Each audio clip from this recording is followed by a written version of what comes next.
Welcome to Southeastern 16, presented by FanDuel. We are here to preview college football playoff game between Tulane, which goes to Ole Miss on Saturday, December the 20th. That game, 2:30 Central. You can catch that, I think, on TNT, True TV, one of those, HBO, those kind of things. Weird situation, but anyway. FanDuel favors Ole Miss by 16.5 as we're doing this about 24 hours after the bracket has been released.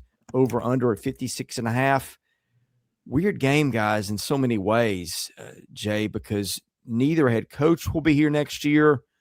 Ole Miss's Lane Kiffin is now at LSU. Jon Sumrall is going to Florida, but he's coaching this game.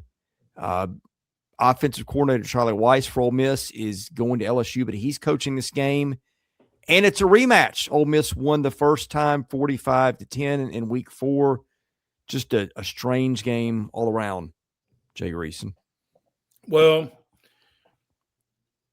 one, the dominoes of rematches and whatever else is really kind of, as we move towards closer to football and we get out of the Notre Dame got screwed and Miami and ACC champion and all the controversy from Sunday's selection show, I think the puzzling part of all these rematches really is an underreported story to this point, but you're 100% right. The coaching drama and the coaching conversations and how Sumrall is doing this, and then the whole Kiffin mushroom cloud of angst has played out in Oxford. Look, I think it gives Ole Miss a huge advantage in this game because I think the players are pissed. And I think Pete Golding wants to do everything in his power to prove, look, yeah, Lane Kiffin was good at this, but you got the guy who's going to continue this. And by doing that, you're not only looking to survive and advance, you're putting your foot on the accelerator to make certain you get something close to the margin that Lane won by. Does that make sense? It does. I agree with you. I do think the team's fired up. Chase, get your thoughts there. By the way, first time around, just some notes. Not only did Ole Miss win 45-10, but it had a 548-284 edge in total offense. That game all the way back in September, week 4. Yeah, I don't know if you guys or anyone watching watched Pete Golding's press conference yesterday. We're doing this on Monday. He did one on Sunday afternoon.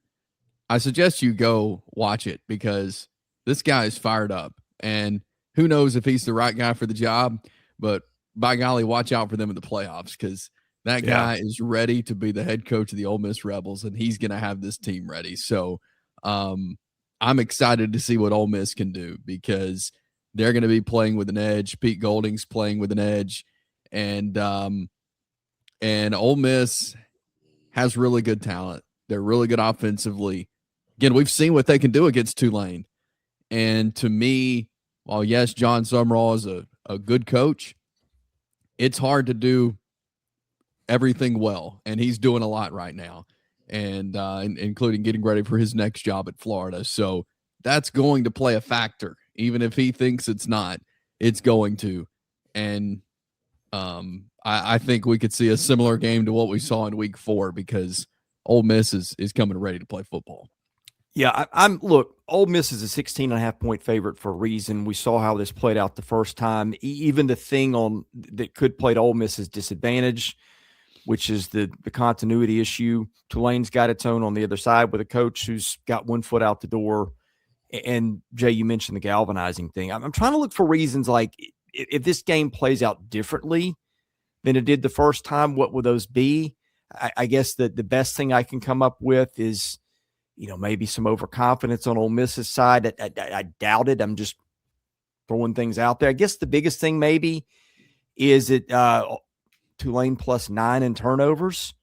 You could see a pick 6 or something, maybe make the game closer, but Ole Miss doesn't really turn it over. I don't have a lot here, to be honest with you guys. I don't either, especially when you look at the balance. And I mean, Ole Miss offensively has been dynamite. And I think there are a whole lot of people, even though he's going to follow Lane to Red Stick, Charlie Weis Jr., among those whole lot of people on that Ole Miss offense who are going to look up and go, hey, we're the reason this happened. Yeah, Lane was good, but don't forget about us. I mean, I'm having a hard time wondering which game's going to be more one-sided between the group of 5 representatives in this. And because I don't see a whole lot of paths for Tulane to make this any closer than their September trip to Oxford, to be quite honest. And that was a 45-10 Rebels win.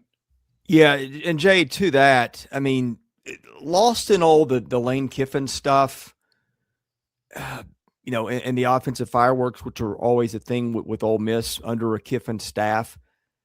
The defense has been pretty good. You had the Georgia game where you gave up 5-10, total offense. But since then, you won at Oklahoma, gave up 359, but got the lead in that one early. Gave up just 230 to South Carolina, 106 to the Citadel, 328 to Florida, but under 6 a play, 440 to Mississippi State, but also under 6 a play where you got a lead and just kind of milked it. I think that's the other thing too, is that, like, other than the Washington State game, where I guess Ole Miss just kind of, wasn't as good as it could have been, gave up 6.5 per play. It has been pretty good for the competition it's played. I just think that's one more reason that I find it hard to think Tulane can engineer a different outcome this time. Yeah, and those are excellent points from both of you, because I really don't see a path of how they can make it any different. And again, it's not going to help Ole Miss playing with the edge that they are. Yeah. Let's get the picks. We'll get your opinion on the total in just a minute, gentlemen. Give me your pick. We'll go Jay, Chase, and then me. Look, Tulane's pass defense is suspect, and that's even against playing a lower tier schedule. We saw what happened in September, and that was only, if memory serves, that was only game 2 in terms of the starting career of Trinidad Chambliss. He's just that much better than he was back in that 45-10 demolition that Ole Miss put on Tulane. And Austin Simmons was good in that game. I mean, and now not Austin Simmons. Trinidad Chambliss was good in that game. Now he's better and more experienced and more confident. I think this is, you were hoping, if you were Tulane, you'd much rather go to Oregon. And I'm not saying Ole Miss is better than Oregon. Anybody walking to Oxford, as pissed off as those kids are about everything that has happened, you talked about a path to see Tulane being competitive. Let them go 3 and out, 3 and out, 3 and out, and everybody looking up and going, was it really Lane? That's the only way I see this path to being competitive. I mean, that's the only way. And we all know the egomaniac that is Lane Kiffin is praying for that. He wants Ole Miss to win because I think he does love those kids, but he wants them to win 7-6.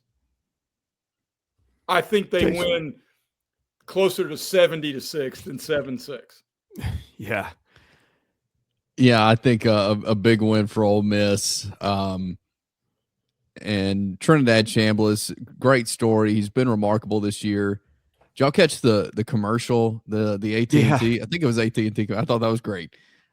He's been really, really fun to watch, and seems like he's not going to let anything rattle him. And I think he's going to have a fantastic game. Big win for Ole Miss.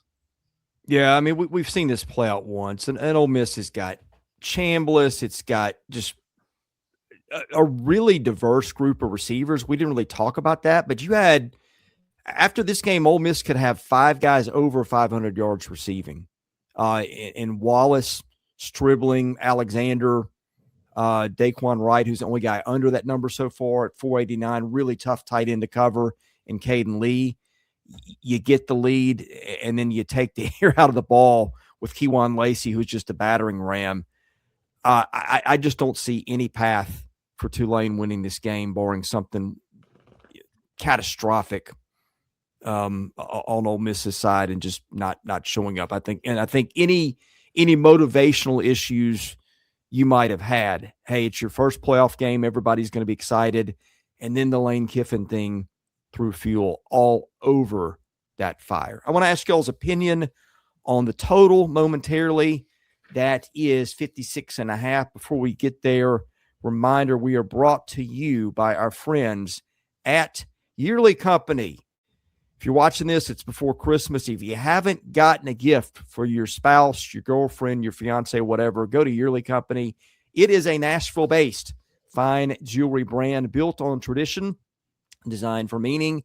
Each piece handcrafted from solid 14-karat gold and natural gemstones, made to measure for a perfect fit, backed by a lifetime guarantee. Every Yearly Company bangle is custom sized, so knowing your size is the most important first step before you order. That is where the sizing kit comes in. Code SE16KIT gets you 100% off your sizing kit at checkout. We are also brought to you by ROKFORM, the world's strongest magnetic phone case. It offers extreme protection, super strong magnets, rock lock secure mounting, SEC25. Get you 25% off your entire order at rockform.com. That is ROKFORM. Get the phone case, get the vent clip for your car. You will love that setup. If you're driving with your phone, need it in front of you, get it, and you can thank me for that one later. Over under 56.5. Jay Greason, your opinion. Do we go over or under here? I'm going 100% under here unless Ole Miss just decides to say this is a double middle finger game to Lane Kiffin and we're putting 70 on the board. Ole Miss defensively, especially across the front seven, and I think Pete Golding is going to focus on what he knows best in his debut as the head coach, and that's Ole Miss's defense. And they overwhelmed the Tulane offensive line just with a battering ram of talent mismatches. And I think that's going to continue. And look, I think Ole Miss covers, and I like that bet more than any, especially if it stays under 17. But this really feels like 38-3. So that number is too high for me, and I don't think the second half's going to be competitive to where it's going to be back and forth. And look, we can all project or say, well, what about pick sixes or big plays? Well, if I knew those were coming, I'd go do the Big Short and make $1 million on Wall Street and then just watch you guys instead of participating with you guys, because I wouldn't need to check anymore. So, but no, 56.5 is too many for a playoff game where the finishing line is just a W. Yeah, I'm going to take the under in this one as well, for a lot of the reasons that Jay just laid out. But yeah, I don't think it's going to be a game where I think it's a big Ole Miss win, but they're not going to just score after score after score. Like I'll take the under. Yeah, I'm looking at point totals for Ole Miss last few games. Mississippi State 57, Florida 58, Citadel 49, South Carolina 44, Oklahoma somehow that one got to 60. And then Georgia was bigger, but a lot of these are 24-20 type games. Other than that one, even that one with all the yards and points, it was 45-10. Yeah, I thought I was going over, and I listened to you guys both talk, and you've talked me into the under. So I think Jay's right. This could be Ole Miss may get a couple of quick scores, and then what have you got? Kewan Lacy to just kind of take the, run the clock out. But Tulane does stop the run pretty well, so that might limit Ole Miss's ability to to kind of run up more points in that way. Anyway, we'll be here to talk about it when it's over. Subscribe to the channel if you don't mind. But speaking of helping us out, join our membership tier. Leave us a super chat sometime. That's the best way to support Southeastern 16. And the membership tier starts at $3.99 a month. That gets you special things at the channel where we cover baseball, football, and basketball year-round. For Jake Retzlaff and Chase Robinson, you've been watching Southeastern 16, presented by FanDuel.